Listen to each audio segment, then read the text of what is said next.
Hello, listener, and welcome to another glorious episode of the Pit Pony Podcast with myself, Sharon Corley, and my dear friend, Sarah Dunwood. Good morning, good afternoon, good evening, depending on where you're listening and what you're doing. Sarah, how are you?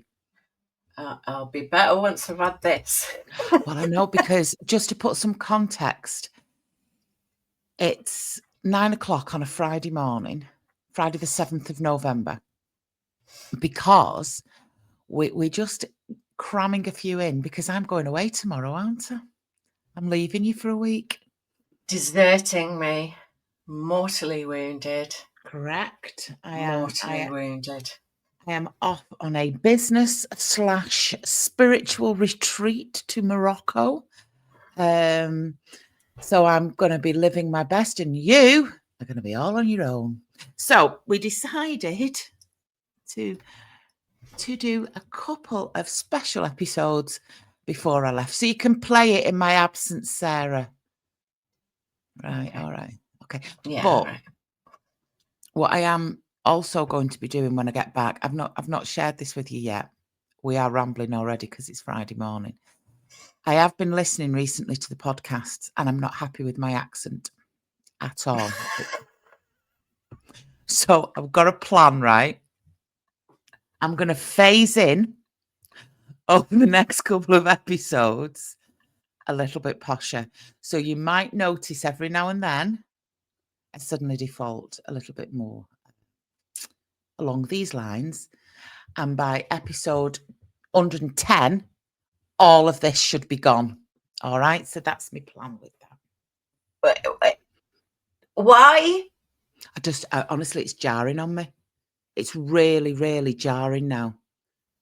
I was listening in the car the other day to just one of the recent episodes, and I was wincing. Really wincing. Yeah, because if you think about it, we are practically from the same neck of the woods, and my accent is deeply broader. No, but we're not. We're not. I've lived up here for a long time, but I was brought up in leafy South Cheshire. Yeah. I mean, granted, I'm a mongrel with Scouse grandparents, Mancunian grandparents, Scouse. Yeah, but that's I've got not a right where you're mix. raised. But Yeah. but I was raised in South Cheshire, and also was BT telephone operator trained. So they removed accents from us. Did they? Yeah. Back in the late 80s, early 90s, they wanted us as clear as possible. So they tried to, they weren't completely successful, but they tried to kind of soften your own accent. So that was directory inquiries, wasn't it? It was. Hello, BT directory inquiries. Which area, please? What was the number that you had to ring for directory inquiries? 192. Thought it was 192. Yeah. Right. So welcome to the latest episode of the Pit Pony Pod. No, I am. It is bothering me. I'll work through it. What's bothering me more is the fact that I'm going at 5 o'clock tomorrow morning. I've still not packed. That's all right. To be fair, that's okay. I mean, I was leaving for Alaska leaving the house for Alaska at 6 o'clock on a Wednesday evening, and at 5 p.m. I still hadn't packed. I know where I'm taking. Don't get me wrong. And I've got like clothes together. I've just not put them in the suit. All right. Okay, that makes me feel considerably better. Literally scrambled in the last hour. That's all right. You'll be fine. You're super organised. Oh, you'll be golden. Have you got anything that weighs a case? Maybe. I mean, I've got our bathroom scales, but let's not talk about that now. Let's not talk about that now. Okay, we're doing a podcast. Right. What I want to talk about today, if it's all right with you, are you ready for the curveball of the morning? Go on. I want to talk about something that we don't talk about often, but is actually the glue that I think holds us all together, the listener, the guests, us. I think it's our Facebook group, Life After Teaching, Exit the Classroom and Thrive. We love our group. How many's in it now? 7th of November 2025. Get your stats up, nerd. Come on. Oh, put me on the spot, why don't you? Bear with. I'm looking at it on 177, just over 177,000 members. It bounces a bit because people's accounts disappear and things like that. But yeah, it's around the 177 mark at the moment. 1,000. And to be fair, it would be considerably higher if we didn't gatekeep who comes in, because that's my main job. Everybody's got jobs in our group because there's a big team actually that sits behind that group, the big moderating team. And my job in the first instance is to make sure that nobody joins unless they've agreed to the rules. And we've got this thing on, haven't we, called admin assist. And if you've not agreed to the rules, you just automatically get declined within an hour.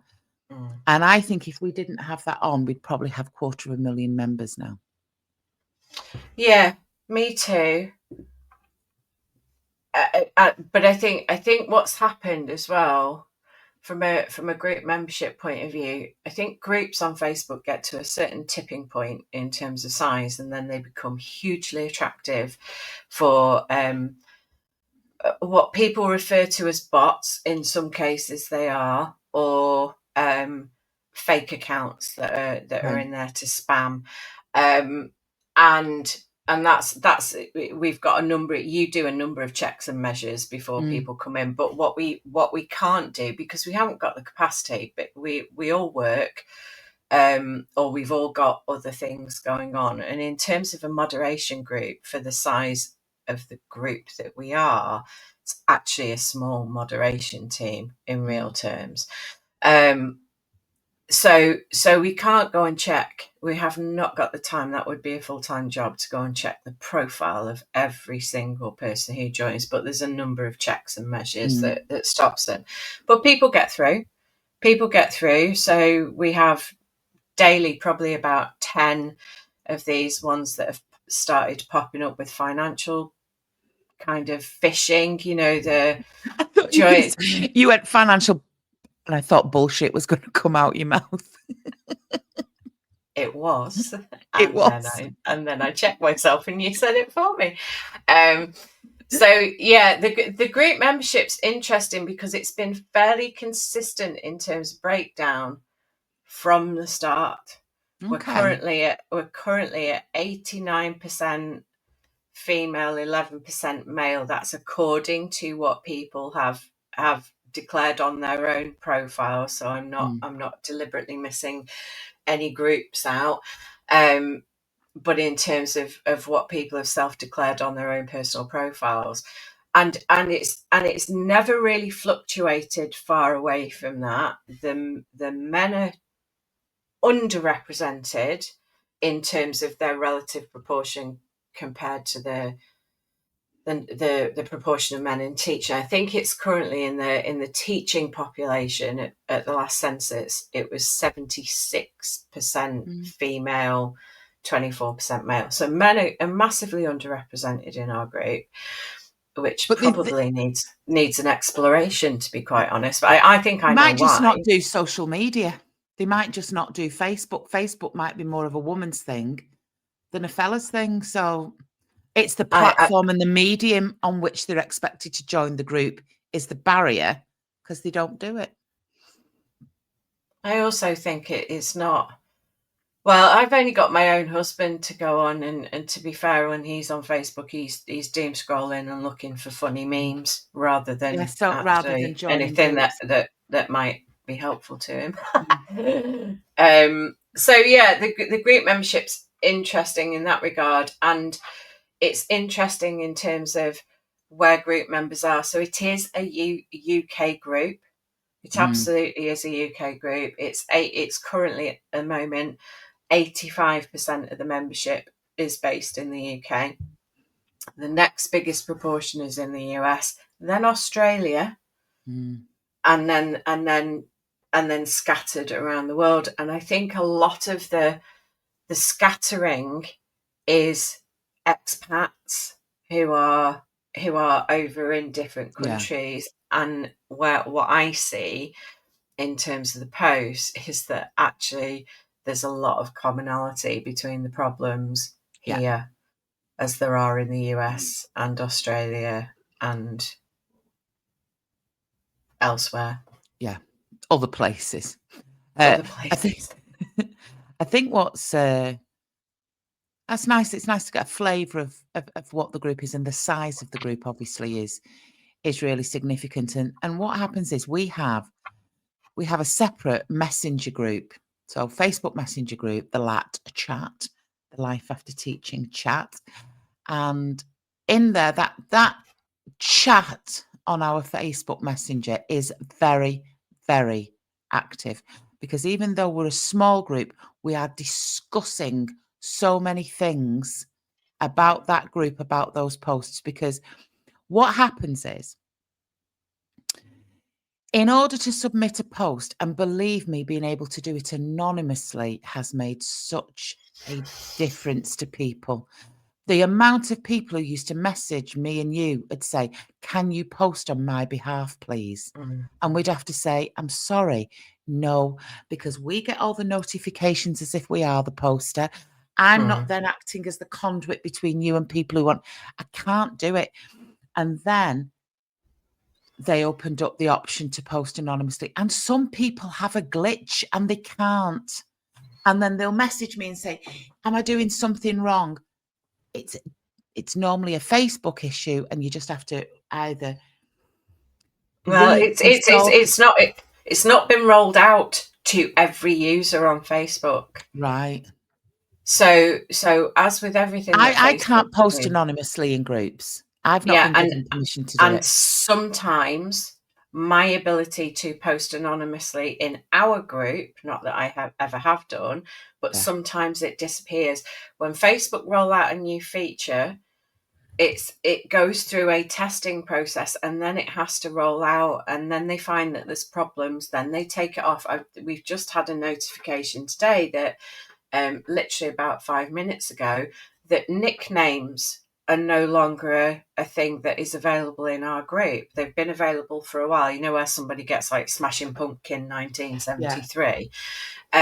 Well, apparently they're not in use now, and people have been using those. So I think with anonymous posting, and it will be true in other groups, yes, it is there as a feature, but if it isn't there as a feature for you, then just check your phone's operating system's up to date, check your Facebook app is up to date, and then if it's not there, there's literally nothing that we can do about it. It's not a feature that we have switched off for you as an individual. It's something that's just not there for you, and we've got no control over it. Yeah, I do think it's, but then I get the peak irony, because what happens is somebody submits a post anonymously, but we can click on that word that says anonymous user, and then we can see who it is. So you are never anonymous to the moderating team. All right. So please don't ever post thinking you are, because you're anonymous in the group members, but we will always know who you are. And then that post that somebody's written goes into our pending pot, and they'll then get read by the moderating team. Now, I don't admit posts in. That's not my role. That's not my job. But Sarah and the rest of the team, you do, because you're very clear on the rules. Everybody's in this wonderful rhythm, aren't they? Where they will quickly spot. So let's imagine you've put a post in. You're anonymous, but we know who you are. What will happen is someone will pop up in the LAT chat and say, "Have a look at this pending post. We think there's too much information to post this.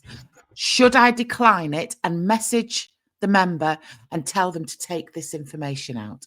And someone else will come in the chat and go, yeah, I agree. Or someone will go, no, it should be all right. Can you imagine with how many posts a day we have, and that level of gatekeeping is taking place? Why else might a post be declined? What? It's got a link on it because links are inherently problematic unless they're known approved links. So there was a brilliant example the other week. Somebody posted a link, and it was quite a dangerous phishing link, to be quite honest, but it looked so genuine in terms of the actual link and how it was structured and all the rest of it. But because I do this in work as well, that I'm constantly looking for the financial scams and the bits and that are going to catch us out, I saw it straight away, and it looked like a Google share link, but it just wasn't quite in the right order of the words. So I spotted it and then didn't click on it, went and did a Google search to find out whether it might be.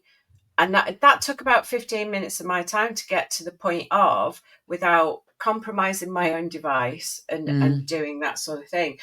So unless it's a definite government, UK government, not other governments, UK government, major unions will allow links to things like STPCD, Burgundy Book, stuff like that. But anything else we don't allow, partly because of the safety issue, but also back in the olden days when we first started doing this, we did allow links, and it was basically used as an opportunity on a daily basis for people to self-promote their own stuff. And that's not the purpose of our group. It isn't. And I think I want us to talk about that. So we just said no, unless it's a link that is okay, it's a safe link, or it's something that we as a team have approved or we as a team have posted. So, for example, the teachers shared paternity leave website link gets shared frequently, and we allow that to stand because it's a really great resource. So we let that stand. David Fountain's teachers pensions group gets linked regularly. We let that stand. Their group is a friend of our group, so we allow that to stand. But anything else, no. And I think I want to go back to the origin. Years ago, we started a collaboration with somebody who had a group, okay, and we were adding loads of value. We were involved in that, but it was that person's group originally. And that person was so fiercely protective of the group and didn't trust me, did they? No. Just did not trust me, because what I am true to form is I have a business that would be ripe for the picking for vulnerable people in that group. So I want to, while we talk about self-promotion for 1 minute, I'm a franchisor in the world of tuition.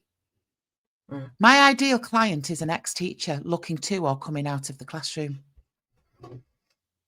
Tell me when do I ever use that group? 177,000 people. When have I ever monetized that group for me?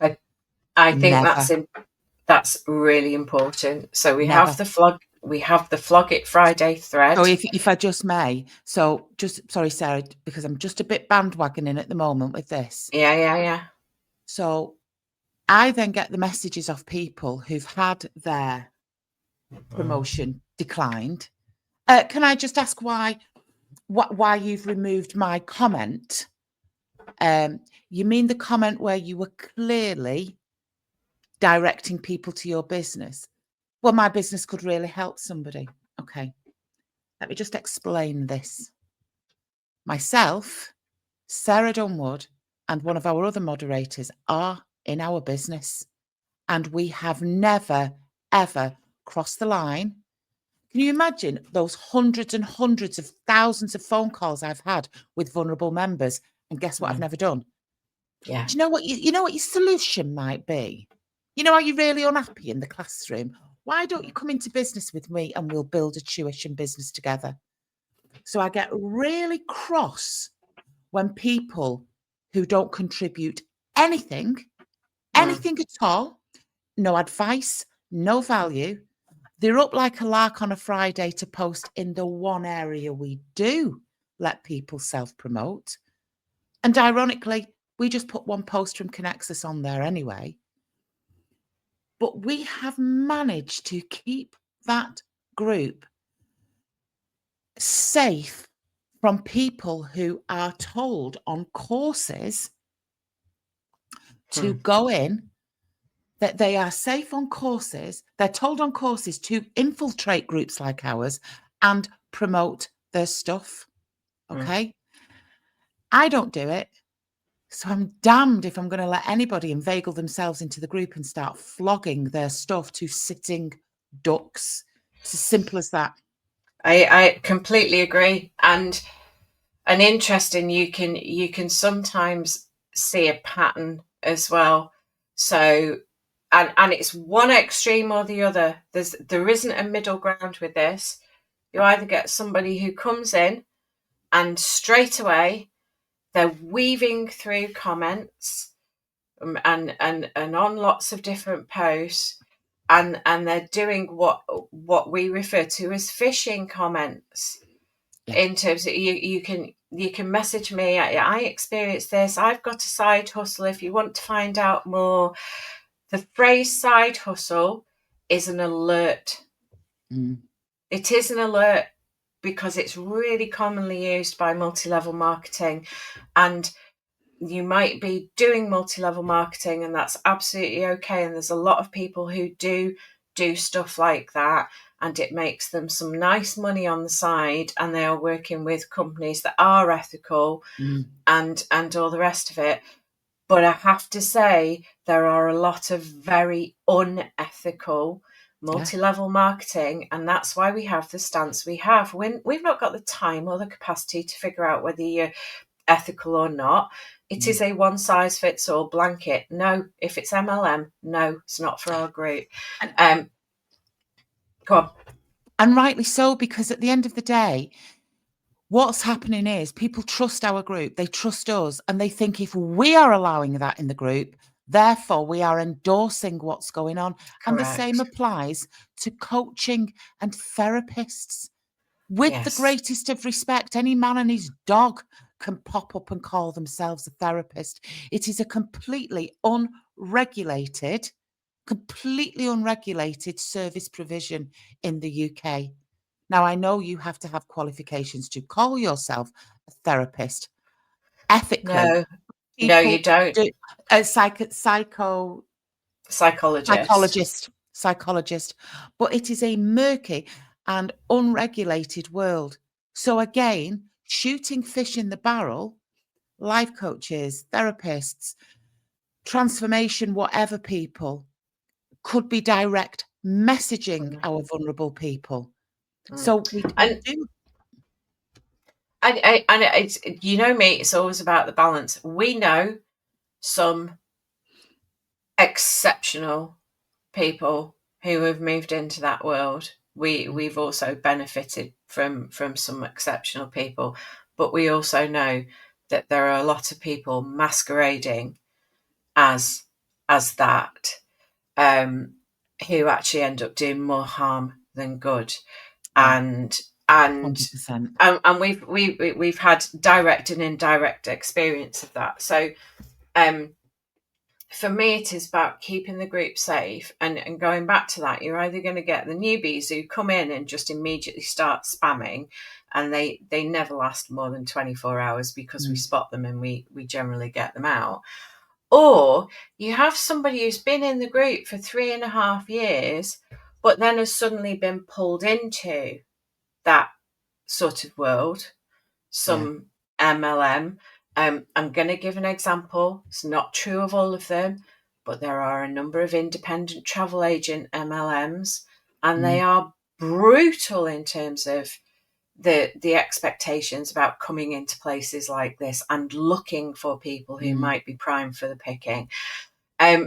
So it's a hard no. It's a hard no. And it's a hard no from personal experience for me.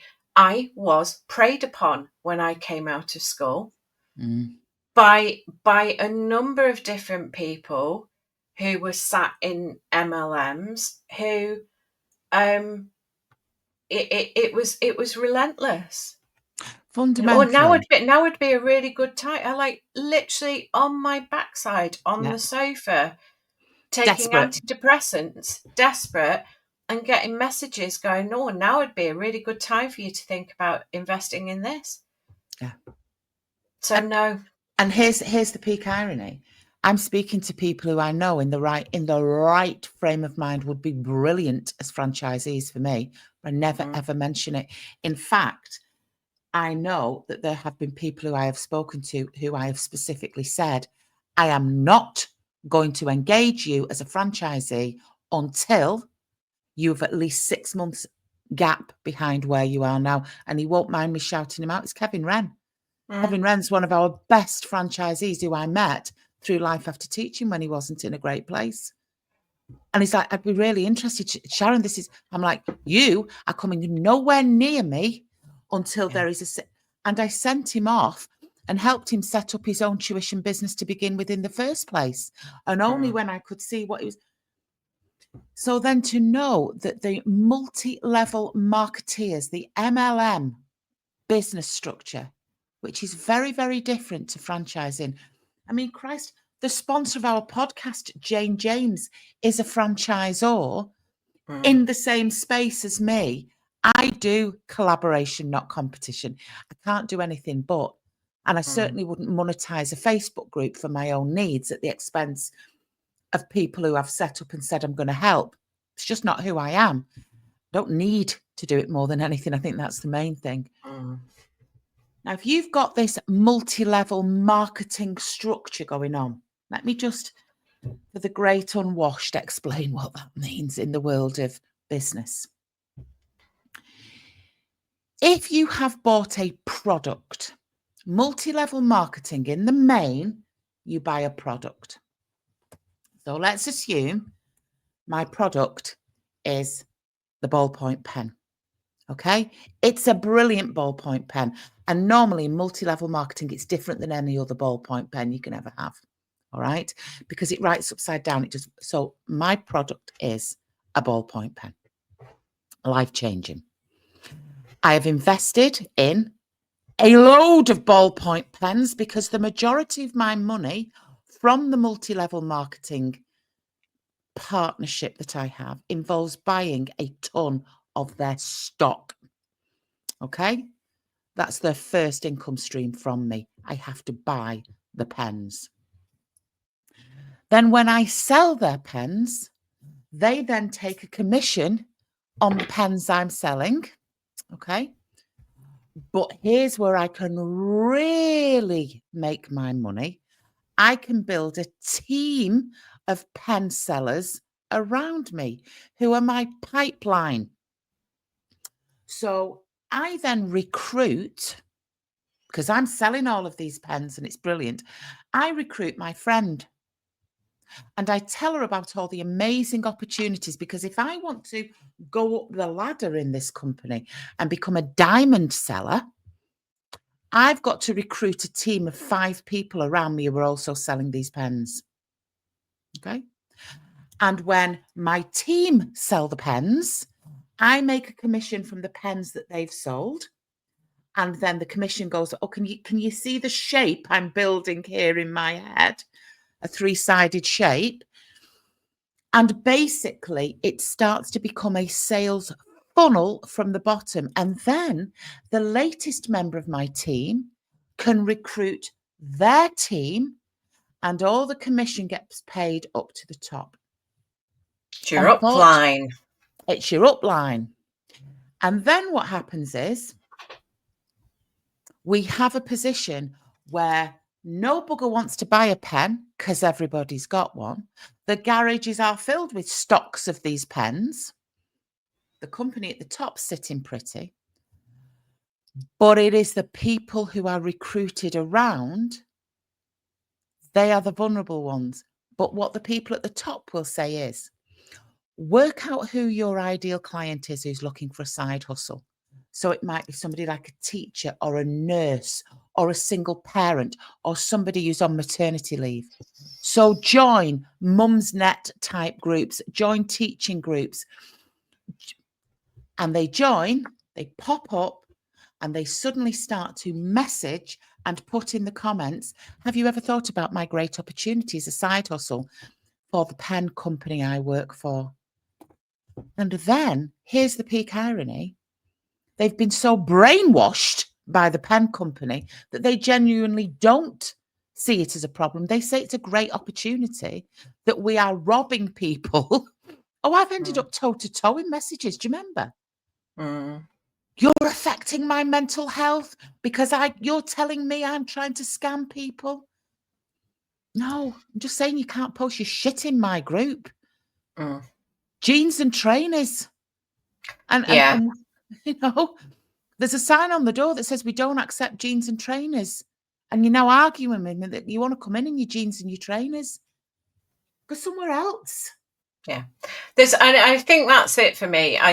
Very early days in the group, when actually not that early, I got a lot of abusive messages from group members for a variety of things, declining a post because there was, ironically, to protect them, because there was that much information in it that you did not need to be Sherlock Holmes to figure out who they were, what school they worked at. The stuff to do with MLM, all sorts of stuff, a few random, very inappropriate images as well. I don't think I've ever told you that. And so I locked my messenger down because it took me such a long time to recover my mental health that I wasn't prepared to allow my mental health to be damaged by complete strangers on the internet. So you tend to get those messages about why more than me, and then you'll come into our moderators chat and ask, and usually it's me. I'll go, well, they've done this, there was this on this date, there was this on, because we've got a log. Logged. Yeah. Everything's logged. But I think the point for me is you and I and our mod team and so many people in the group will help people willingly and without question, and give up as much as of our time as is practical to do so, whilst also working and living our lives. But I'm not going to get into an argument with a complete stranger on the internet over something that is very clearly stated in my rules, in my group, excuse me for saying because the internet is a very big place. Go and find somewhere that will allow it, but it's just not happening here. And it's okay for us to say that. Have a nice day. But what I will tell you is, and I'll be completely transparent, we are starting the Silenced by Support campaign properly. We had a great meeting this week. I know you and Nick might do a separate podcast about that next week, possibly while I'm sunning myself, finding myself. One of my ideas, because we need money in the campaign coffers, because, you know, things are costing money, like printing, not time, because we volunteer of our time, website hosting, the whole 9 yards. And we need a campaign fund, because I'm planning on doing probably a big event next year for Life After Teaching. Not sure. But what our members are going to probably notice in the next couple of weeks and next couple of months, there will be monetization of our Facebook group in order to put it into the Silenced by Support campaign pot. So, for example, I might allow the opportunity for businesses to pay on a weekly basis. You know, the banner at the top of our group, how it says Life After Teaching, it's Silenced by Support at the moment. That might say Hayes Recruitment Services. The next week, it might say fountain pens by such and such a body, dog walking, I don't care. That is prime advertising space with a group of 176,000 people. So therefore, I'm going to sell that space.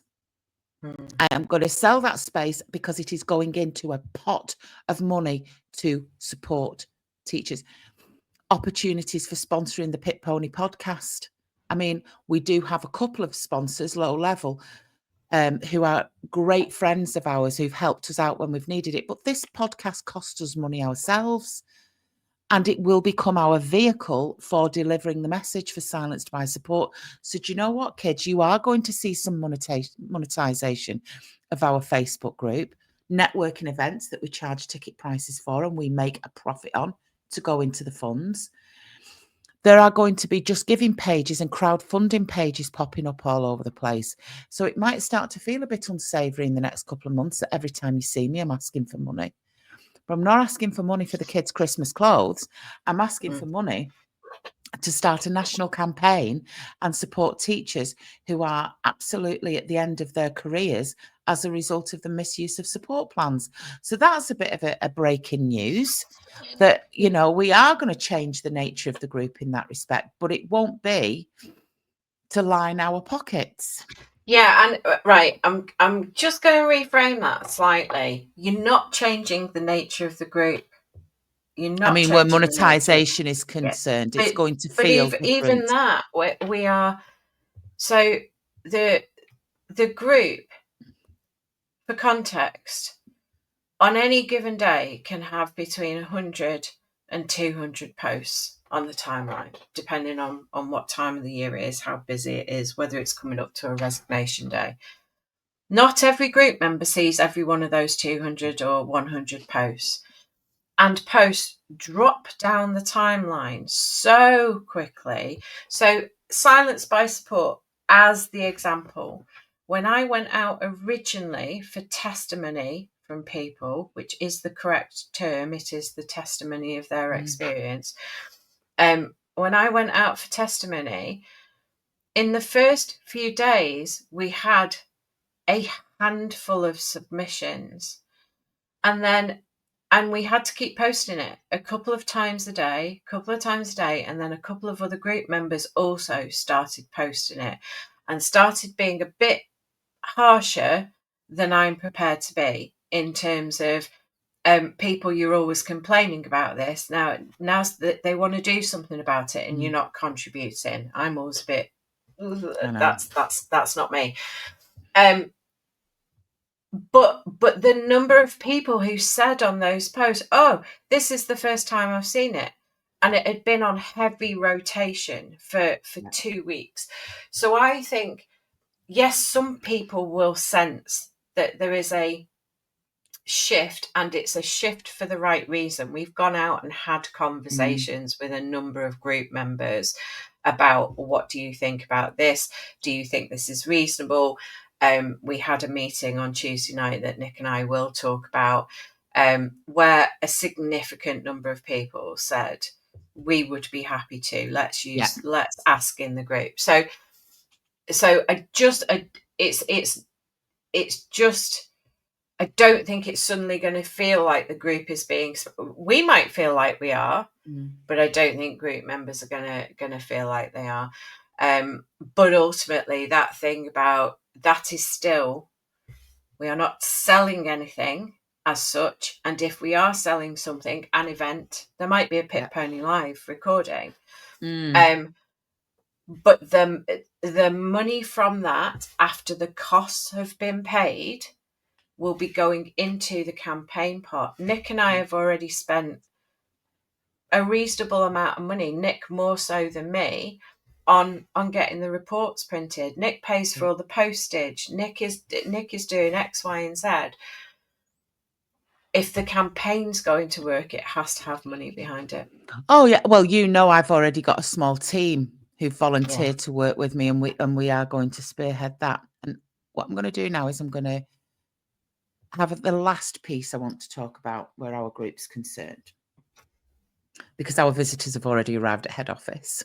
Oh, have they? Yes, they have.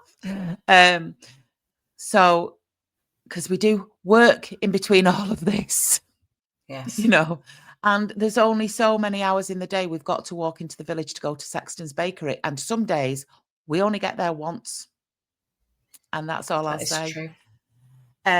So this is the last thing I want to talk about where our group's concerned. And I don't know if this would apply to very many groups. Not necessarily the groups I'm in, the big ones that I'm in.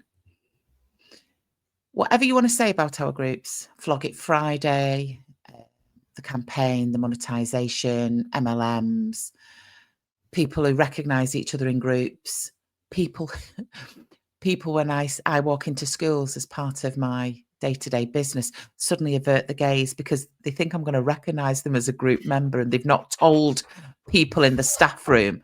And I think the Life After Teaching Facebook group is a secret club in some schools. Are you in that group? Are you in that group? But it is very, very rare that a group that's grassroots, that's organic, that has got no formality in its structure, has, and I know for a fact, saved the amount of lives that our group has saved. And I don't just mean changed lives. I mean, we have been involved in people who've been sectioned, hospitalised. We have lost a couple of group members. Welfare calls. Fair calls. So welfare calls, police welfare calls. Yeah, sorry, welfare calls. And I think people forget that when they're arguing with us about asking them to remove their link and the stuff that doesn't even get onto the timeline because we've intercepted it as a pending post and it's been directed straight to me. So even though there's a lot going on, and I know people that when they're in the darkest hour, they've told me they've become addicted to that group. They get on it. They just read for hours and hours and hours so that they don't feel alone. Some people have had to leave the group because it still deeply, deeply hurts them what's going on in the world of our teaching. But I think more than anything, it is an incredibly important space. It is a really, really important space for people who need it at certain times in their lives, and also the support for the wider family. Because I know many members go to their spouses or to their parents and say, look, it's not just me. Look at this group. And we've said for quite some time, I think we're going to get some purchase with the unions. I think we will get purchase with DFE. Because whether you like it or not, we are an independent Facebook group that just holds space for people to say what their experiences are in teaching at the moment. And to people who say it's all bloody doom and gloom, that it's all teachers moaning, I have 2 words. Don't join. The second one off. No, don't join. I was being polite. Or 3 words, you can leave. Yeah, because it is a space where people who have been silenced in many ways in their schools, silenced by support, has got a chat. And long may it continue, because it is something, it's our life's work that we're incredibly proud of. Incredibly proud of. So that was a lovely one for a Friday morning, wasn't it? It was. Just a little insight into what we do. We're both going to jump in the car now and go over to start work. And then I'm going to come home and pack and get going. Our Ellie's bringing me something. She's just messaged now that I can weigh my case with. Okay. So, all right. Random. We're still on a podcast. We're still on a podcast, listeners. Thank you so much for listening to our episode today. And I hope it was it felt luxurious and a little insight into the world of what we do in a group that I know you love and contribute to a great deal. So until we speak again, on behalf of myself and Sarah, thank you very much for your time. And you, Lady Dunwood, I'll see you in about 15 minutes on the other side of the M6. All right, Leadfoot, I'll be 25. Tra.